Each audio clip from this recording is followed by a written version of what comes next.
To use a 3DS capture card, you will need to connect it to your Nintendo 3DS console and a computer.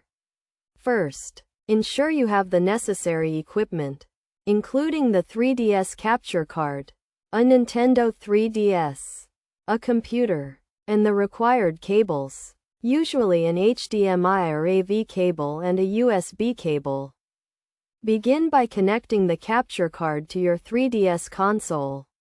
If your 3DS has an HDMI output, use an HDMI cable to connect it to the capture card.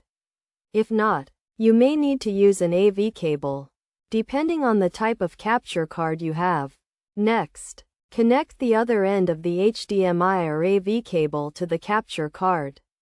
Then, use a USB cable to connect the capture card to your computer. This will allow your computer to receive the video signal from the 3DS. Once the capture card is connected, you will need to install the software that came with the capture card on your computer. This software will allow you to capture and record the video signal from the 3DS. Follow the installation instructions provided with the software. After installing the software, launch it on your computer and select the capture card as the video source. You should then see the video signal from the 3DS on your computer screen. You can now use the software to capture and record the video signal. To start recording, simply click the record button in the software. You can also adjust settings such as video quality and resolution, depending on the software and capture card you are using.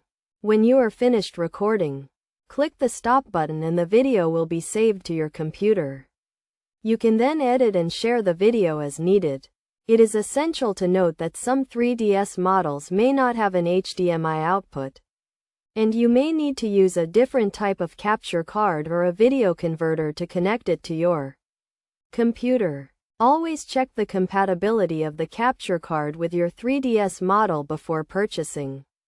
By following these steps, you can successfully connect a 3DS capture card to your Nintendo 3DS and computer, and start recording your gameplay.